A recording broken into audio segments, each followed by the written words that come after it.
내 조상의 하나님 여호와께서 내게 주셔서 차지하게 하신 땅에서 너희가 평생에 지켜 행할 규례와 법도는 이러하니라. 너희가 쫓아낼 민족들이 그들의 신들을 섬기는 곳은 높은 산이든지 작은 산이든지 푸른 나무 아래든지를 막론하고 그 모든 것을 너희가 마땅히 파멸하며 그 제단을 헐며 주상을 깨뜨리며 아세라 상을 불사르고 또 그 조각한 신상들을 찍어 그 이름을 그곳에서 멸하라. 너희 하나님 여호와께는 너희가 그처럼 행하지 말고 오직 너희 하나님 여호와께서 자기의 이름을 두시려고 너희 모든 지파 중에서 택하신 곳인 그 계실 곳으로 찾아 나아가서 너희의 번제와 너희의 제물과 너희의 손의 거제와 너희의 서원제와 낙헌 예물과 너희 소와 양의 처음 난 것들을 너희는 그리로 가져다가 드리고 거기 곧 너희 하나님 여호와 앞에서 먹고 너희 하나님 여호와께서 너희의 손으로 수고한 일에 복 주심으로 말미암아 너희와 너희의 가족이 즐거워할지니라. 우리가 오늘 여기에서는 각기 소견대로 하였거니와 너희가 거기에서는 그렇게 하지 말지니라. 너희가 너희 하나님 여호와께서 주시는 안식과 기업에 아직은 이르지 못하였거니와 너희가 요단을 건너 너희 하나님 여호와께서 너희에게 기업으로 주시는 땅에 거주하게 될 때 또는 여호와께서 너희에게 너희 주위의 모든 대적을 이기게 하시고 안식을 주사 너희를 평안히 거주하게 하실 때에 너희는 너희의 하나님 여호와께서 자기 이름을 두시려고 택하실 그곳으로 내가 명령한 것을 모두 가지고 갈지니 곧 너희의 번제와 너희의 희생과 너희의 십일조와 너희 손의 거제와 너희가 여호와께 서원하는 모든 아름다운 서원물을 가져가고 너희와 너희의 자녀와 너비와 함께 너희 하나님 여호와 앞에서 즐거워할 것이요 내 성중에 있는 레위인과도 그리할지니 레위인은 너희 중에 분깃이나 기업이 없음이니라. 너는 삼가서 내게 보이는 아무 곳에서나 번제를 드리지 말고 오직 너희의 한 지파 중에 여호와께서 택하실 그곳에서 번제를 드리고 또 내가 내게 명령하는 모든 것을 거기서 행할지니라. 그러나 내 하나님 여호와께서 내게 주신 복을 따라 각 성에서 내 마음에 원하는 대로 가축을 잡아 그 고기를 먹을 수 있나니 곧 정한 자나 부정한 자를 막론하고 노루나 사슴을 먹는 것 같이 먹으려니와 그 피는 먹지 말 물같이 땅에 쏟을 것이며 너는 곡식과 포도주와 기름의 11조와 내 소와 양의 처음 난 것과 내 서원을 갚는 예물과 내 낙헌 예물과 내 손의 거제물은 내 각성에서 먹지 말고 오직 내 하나님 여호와께서 택하실 곳에서 내 하나님 여호와께서 너는 내 자녀와 노비와 성중에 거주하는 레위인과 함께 그것을 먹고 또 내 손으로 수고한 모든 일로 말미암아 내 하나님 여호와 앞에서 즐거워하되 함께 읽습니다. 너는 삼가 내 땅에 거주하는 동안에 레위인을 저버리지 말지니라. 아멘. 모세는 자신은 들어가지 못하지만 이제 곧 들어가서 살아갈 출애굽 2세대들에게 어떻게 살아가야 할지를 말씀합니다. 많은 지침들이 있지만 오늘 본문의 내용은 찾아내어 진멸하라가 핵심 말씀입니다. 찾아내어 진멸해라. 가나안 땅에 들어가면 그곳 원주민들을 만날 겁니다. 당연히 여호수아와 함께 해당 원주민들을 쫓아내야 할 겁니다. 그 원주민들이 그 땅에 거주하는 한 이 새로 들어온 출애굽 2세대들은 그 땅에 거주할 수 없기 때문이죠. 그런데 그곳 사람들만 쫓아내고 없애버려야 할 것이 아니라는 겁니다. 그들이 섬기고 있던 우상과 우상의 잔재들도 제거해야 한다는 게 오늘 내용입니다. 근데 이것이 만만치 않을 겁니다. 왜냐하면 그 땅 곳곳에 수많은 우상과 잔재들이 남아있기 때문입니다. 어디에 우상들이 있는지를 보십시오. 2절과 3절을 보세요. 너희가 쫓아낼 민족들이 그들의 신들을 섬기는 곳은 어디라고 나옵니까?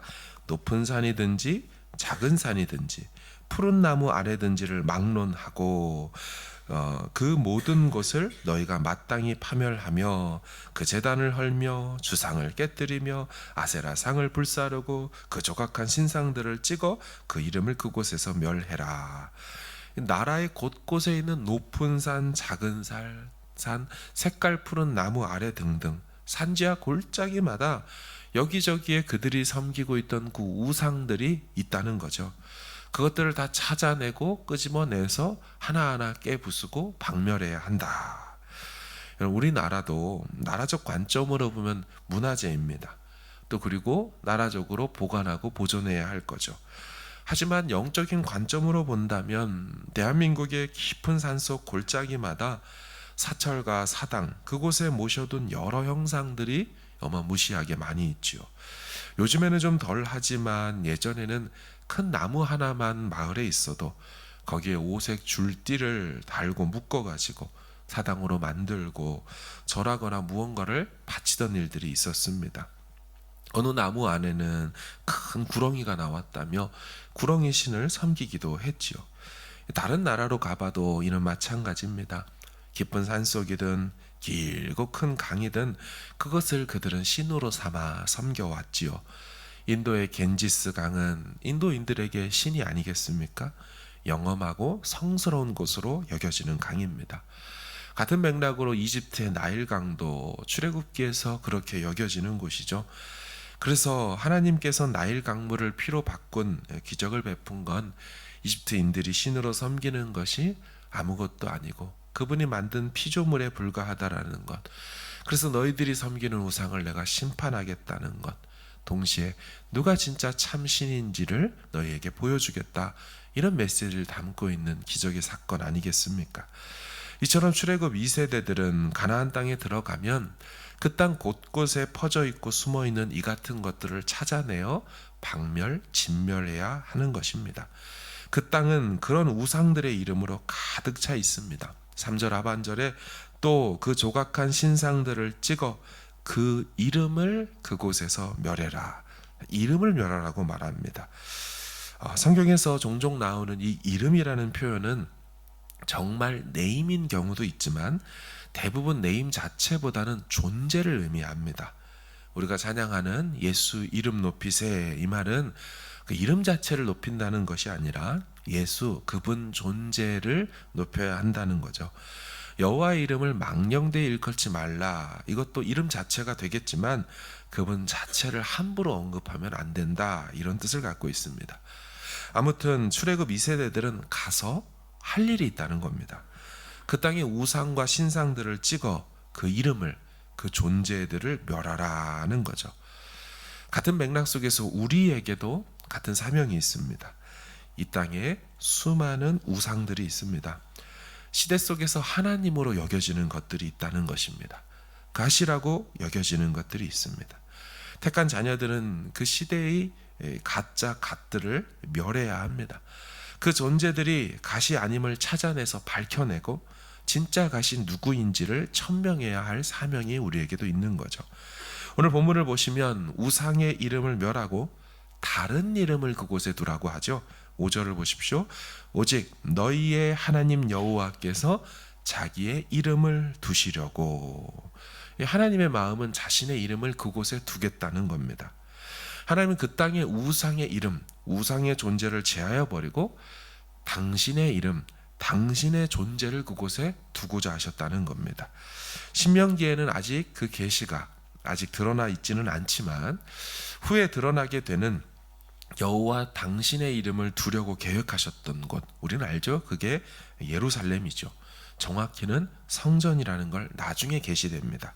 솔로몬 시대에 가면 이 같은 내용이 표현이 이렇게 나옵니다. 열왕기상 14장에 여호와께서 자기 이름을 두시려고 이스라엘 모든 지파 가운데서 택하신 성읍 예루살렘에서. 자, 신명기에서는 어딘지를 말하지 않고 어디다 두려고 한다라고만 얘기를 했지만 열왕기상 다윗과 솔로몬 시대를 가면 그곳이 예루살렘이고 성전임이 드러나는 거죠. 아직 그곳이 예루살렘인지는 출애굽 2세대는 모르죠. 11절을 보세요. 너희는 너희 하나님 여호와께서 자기의 이름을 두시려고 택하실 그곳으로 내가 명령하는 것을 모두 가지고 갈지니. 나중에 예루살렘이 그곳이라는 것이 밝혀지며 그곳에 가서 참 제사를 드리라는 겁니다. 사랑하는 여러분, 약속의 땅에 들어가는 이스라엘에게는 큰 그림이 있었습니다.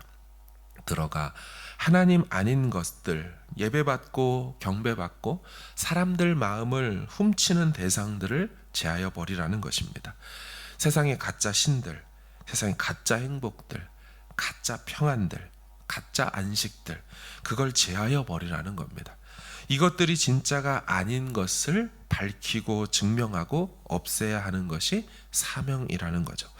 그리고 진짜이신 존재가 그 땅을 다스리도록 해야 한다는 겁니다. 그 진짜이신 존재에게 너희가 나아가 엎드리고 너희의 마음을 쏟고 예배하라는 것이죠. 똑같은 상황은 아니지만 영적 원리는 동일하지 않습니까? 우리도 이 땅에 살면서 이것이 우리 삶의 방향과 목적이 되어야 합니다. 여러분, TV 하나만 틀어도 쏟아지는 수많은 가짜 유사 갓들이 있습니다. 너가 이것을 사면, 이것만 가지면, 이거를 해보면 너는 정말 행복할 거야. 너는 정말 성공한 인생이 될 거야. 이거 얻기 위해 네가 노력해야 돼. 이것이 네 인생의 최고의 가치가 돼야 돼.